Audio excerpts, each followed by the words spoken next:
Hi guys, నేను మీ గిరీశ్వరిని. మీ ముందుకు మరి ఒక దేవాలయాన్ని తీసుకొచ్చాను. అది మన ర్యాలీలో ఉన్న శ్రీ జగన్మోహిని కేశవ ఆలయం.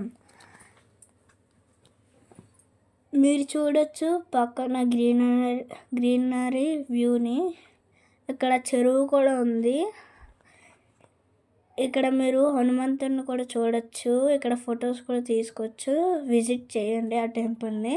కానీ నేను మాత్రం ఈ వీడియోలో మీకు ఆ టెంపుల్ని చూపించలేదు. ఇంక మీరు చూడొచ్చు, ఇదంతా పచ్చని పొలాలతో నిండిపోయి ఉంది.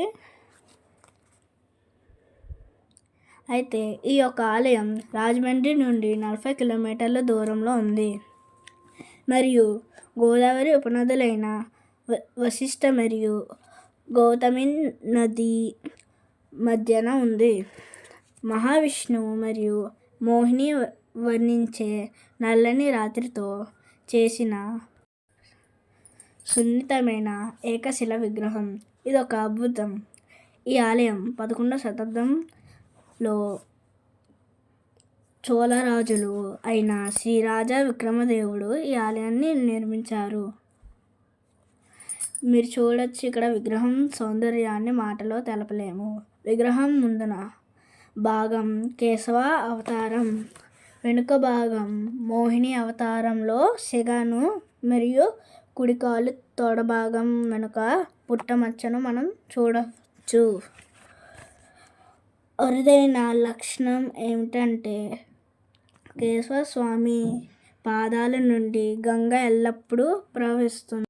శ్రీ మహావిష్ణువు మోహిని వేషంలో దేవతలను రక్షించడానికి వచ్చి అమృతాన్ని దేవతలకే మాత్రమే పంచడం జరిగింది. ఈ మోహిని అందాన్ని చూసిన శివుడు అక్షరతీతుడయ్యి మోహినిని వెంబడించాడు. అప్పుడు మోహిని జడ నుండి ఒక పువ్వు క్రింద పడింది. అప్పుడు ఆశ్చర్యంగా మోహిని మహావిష్ణువు అవతారంలో కనిపించారు. మోహిని జడ నుండి పువ్వు పడిన ప్రదేశం ర్యాలీ అని పెట్టారు. కాలక్రమేణా అది ర్యాలీగా పిలువబడుతున్నది. ఈ వీడియోలో ఏమైనా తడబడితే నన్ను క్షమించండి. ఈ దేవాలయాన్ని మాత్రం మీరు దర్శించండి. అలాగే నా ఛానల్ని సబ్స్క్రైబ్ చేసి లైక్ చేయండి.